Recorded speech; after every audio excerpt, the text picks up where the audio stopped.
آنکھوں کو موند لینے سے خطرہ نہ جائے گا، آنکھوں کو موند لینے سے خطرہ نہ جائے گا، وہ دیکھنا پڑے گا جو دیکھا نہ جائے گا۔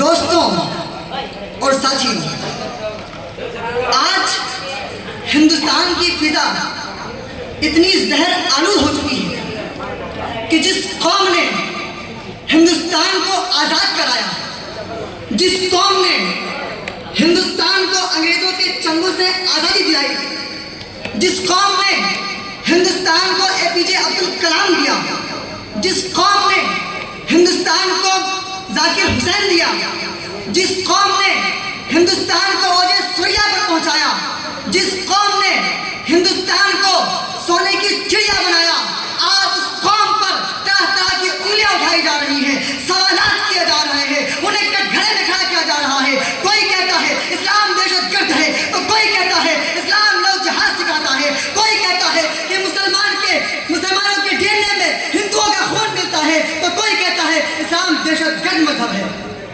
میرے دوستوں، کیا وہ نہیں جانتے کہ جو قوم کسی قوم دوسری قوم پر غالب آتی ہے تو مغلوب قوم غالب قوم کا مذہب نہیں اختیار کرتی، چاہے انگریز ہو، چاہے پرتگیز ہو، چاہے دنیا کی کسی بھی قوم ہو، بڑے سے بڑے طاقتور آئے، مگر مغلوب قوم نے کبھی بھی غالب قوم کے مذہب کو نہیں اپنایا۔ یہاں تک کہ انگریزوں نے باقاعدہ اس کے لیے کوششیں کی، مگر ہندوستان میں آج بھی عیسائیت نہ کے برابر ہے۔ میرے دوستوں، اگر آپ ملک کا اور پوری دنیا کو ایک ہاتھ میں اٹھائیں اور دیکھیں کہ اسلام کی تاریخ کیا ہے، تو آپ دیکھیں گے کہ جب عمرو بن عاص مصر پہنچتے ہیں تو پورا مصر کے قبطی مسلمان ہو جاتے ہیں، جب وہ اندلس پہنچتے ہیں مسلمان تو پورا اندلس مسلمان ہو جاتا ہے، جب ہندوستان محمد بن قاسم آتے ہیں تو ان کی مورتیاں بنائی جانے لگتی ہیں۔ آخر وجہ کیا ہے؟ کیا اس کی وجہ لو جہاد ہے؟ نہیں میرے دوستوں، بلکہ اس کی وجہ اسلام کی حقانیت ہے جسے لوگ قبول کر رہے ہیں۔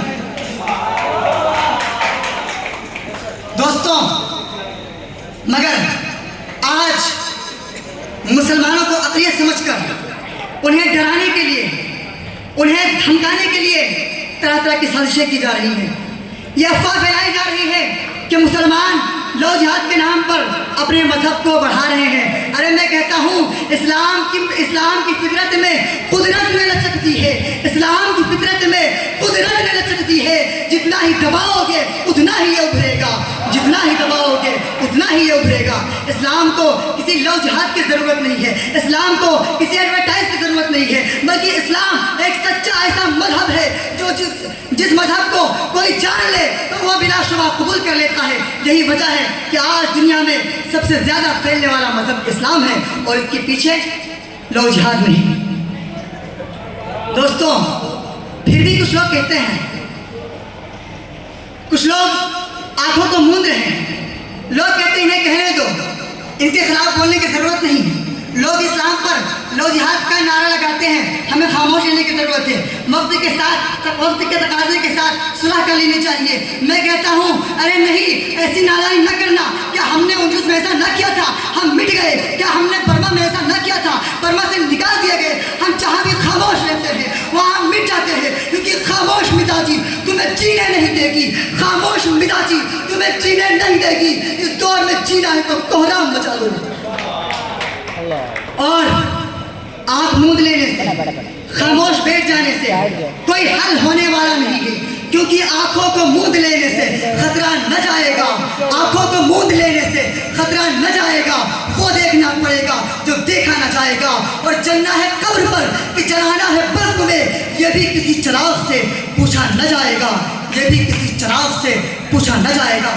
وقت کی ضرورت ہے کہ ہم حق کی آواز کو بلند کریں، صحیح پیغام لوگوں تک پہنچائیں اور بتائیں کہ آخر اسلام کیا ہے اور لو جہاد کا یہ فلسفہ، اس کی حقیقت کیا ہے۔ اور مجھے یقین ہے کہ ایک ہندوستان میں ایک انقلاب آنے والا ہے، ایسا انقلاب جسے دیکھ کر ہر کوئی اسلام کی حقانیت سمجھ جائے گا، اور ہم یہ اعلان کرتے نظر آئیں گے کہ بتا دیں گے دنیا کو سنسار میں، بتا دیں گے دنیا کو سنسار میں کتنی طاقت ہے جذبوں کی جلہار میں۔ باخدا اب غریبوں کے دربار میں سر جھکائے ہر ایک نوجوان